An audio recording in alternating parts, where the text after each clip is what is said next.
ಎಲ್ರಿಗೂ ನಮಸ್ಕಾರ. ಈ ದಿನ ಕೊಡಗು ಜಿಲ್ಲೆಯಲ್ಲಿರುವ ಪ್ರಮುಖ ಸ್ಥಳಗಳ ಬಗ್ಗೆ ತಿಳ್ಕೊಳ್ಳೋಣ. ಕೊಡಗು ಇದು ಪಶ್ಚಿಮ ಘಟ್ಟದ ತಪ್ಪಲಿನ ದಟ್ಟವಾದ ಕಾಡುಗಳಿಂದ ಕರ್ನಾಟಕದ ಅತ್ಯಂತ ಸುಂದರ ಗಿರಿಧಾಮ ಆಗಿದೆ.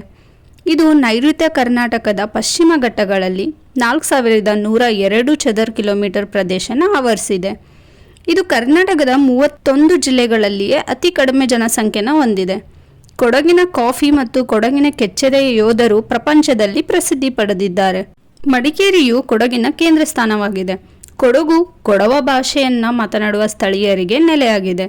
ಕೊಡಗಿನ ಅಧಿಕ ಭೂಭಾಗವು ಕೃಷಿಗಾಗಿ ಬಳಸಲಾಗುತ್ತೆ. ಐತಿಹಾಸಿಕವಾಗಿ ಮತ್ತು ವಿಶಿಷ್ಟವಾಗಿ ಭತ್ತದ ಗದ್ದೆಗಳು ಕಣಿವೆ ಪ್ರದೇಶದಲ್ಲಿ ಕಂಡುಬರುತ್ತೆ.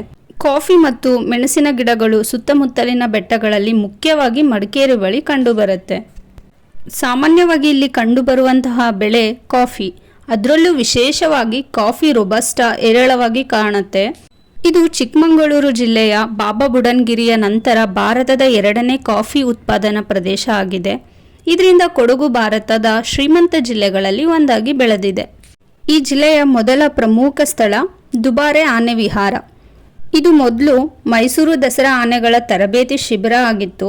ಆದರೆ ಇವಾಗ ದುಬಾರೆ ಎಲಿಫೆಂಟ್ ಕ್ಯಾಂಪ್ ಎಂಬುದು ಜಂಗಲ್ ಲಾಡ್ಜಸ್ ಮತ್ತು ರೆಸಾರ್ಟ್ಗಳಿಂದ ನಡೆಸಲ್ಪಡುವ ಆನೆ ನಡವಳಿಕೆಯ ಅಧ್ಯಯನದ ಒಂದು ಕೇಂದ್ರ ಆಗಿದೆ.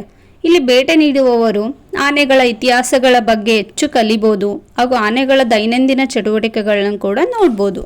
ನೆಕ್ಸ್ಟ್, ಚಿಕ್ಲಿ ಹೊಳೆ ಜಲಾಶಯ. ಈ ಚಿಕ್ಲಿ ಹೊಳೆ ಮಡಿಕೇರಿ ರಾಜ ಸೀಟಿನ ನಂತರ ಸೂರ್ಯಾಸ್ತವನ್ನು ವೀಕ್ಷಿಸಲು ಉತ್ತಮ ಪ್ರವಾಸಿ ತಾಣ ಆಗಿದೆ. ಕಾವೇರಿ ನದಿಯ ಉಪನದಿಯಾದ ಚಿಕ್ಲಿ ಹೊಳೆ ಜಲಾಶಯ ಕೂಡ ಅದ್ಭುತ ವಿಹಾರ ತಾಣವಾಗಿದೆ. ಒಂದು ಬದಿಯಲ್ಲಿ ಹಸಿರು ಹುಲ್ಲುಗಾವಲು, ಇನ್ನೊಂದು ಬದಿಯಲ್ಲಿ ದಟ್ಟ ಅರಣ್ಯದಿಂದ ಕೂಡಿಕೊಂಡಿರೋದ್ರಿಂದ ಛಾಯಾಗ್ರಾಹಕರಿಗೆ ಅತ್ಯುತ್ತಮ ಸ್ಥಳ ಆಗಿದೆ. ಮುಂದಿನ ಸ್ಥಳ ಆರಂಗಿ ಅಣೆಕಟ್ಟು. ಆರಂಗಿ ಜಲಾಶಯ ಕಾವೇರಿ ನದಿಯ ನೀರಿನಿಂದ ಆವರಿಸಿದೆ. ಈ ಜಲಾಶಯವು ಸುಂದರವಾದ ನೈಸರ್ಗಿಕ ಸ್ಥಳ ಆಗಿರೋದ್ರಿಂದ ವಾರಾಂತ್ಯ ವಿರಾಮಕ್ಕೆ ಸೂಕ್ತವಾಗಿರೋ ಸ್ಥಳ ಆಗಿದೆ. ನೆಕ್ಸ್ಟ್, ಭಾಗಮಂಡಲ. ಭಾಗಮಂಡಲವು ಭಗಂಡೇಶ್ವರ ದೇವರ ಸ್ಥಾನವಾಗಿದ್ದು ಇದನ್ನು ಭಾಗಮಂಡಲ ಅಂತ ಕರೀತಾರೆ. ಈ ಮಂಡಲದ ವಿಶೇಷ ಏನು ಅಂದರೆ ಇದು 3 ನದಿಗಳಾದ ಕಾವೇರಿ, ಸುಜೋತಿ, ಕಣೈಕೆ ನದಿಗಳ ಸಂಗಮವಾಗಿರುತ್ತೆ.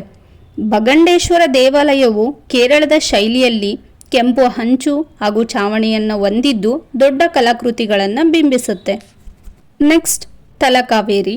ಮಡಿಕೇರಿಯಿಂದ 46 ಕಿಲೋಮೀಟರ್ ದೂರದಲ್ಲಿ ಪ್ರಶಾಂತ ಮತ್ತು ಸುಂದರವಾದ ಬೆಟ್ಟ ಗುಡ್ಡಗಳ ನಡುವೆ ಪವಿತ್ರ ಕಾವೇರಿ ನದಿಯ ಮೂಲ ಕಾಣಸಿಗತ್ತೆ. ಇದನ್ನು ತಲಕಾವೇರಿ ಅಂತಾರೆ.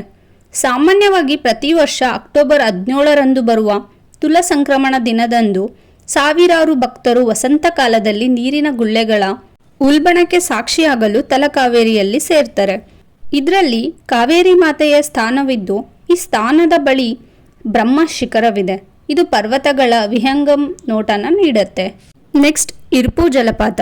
ಕೊಡಗು ಹಾಗೂ ಕೇರಳ ರಾಜ್ಯದ ಗಡಿಭಾಗದ ಕುಟ್ಟ ಎಂಬ ಪ್ರದೇಶದಲ್ಲಿ ಈ ಜಲಪಾತ ಕಾಣಸಿಗುತ್ತೆ.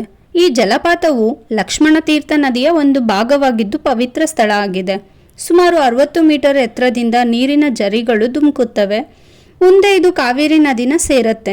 ಜಲಪಾತದ ಎಡಭಾಗದಲ್ಲಿ ರಾಮೇಶ್ವರ ದೇವಸ್ಥಾನ ಕಾಣಸಿಗತ್ತೆ. ಈ ಕಿರಿದಾದ ಜಲಪಾತವು ಅತ್ಯಂತ ಸುಂದರ ಮತ್ತು ಹಚ್ಚ ಹಸಿರು ಪರ್ವತಗಳಿಂದ ಆವರಿಸಿದ್ದು ವೀಕ್ಷಿಸಲು ಹಿತಕರ ಆಗಿರುತ್ತೆ. ನೆಕ್ಸ್ಟ್, ನಾಗರಹೊಳೆ.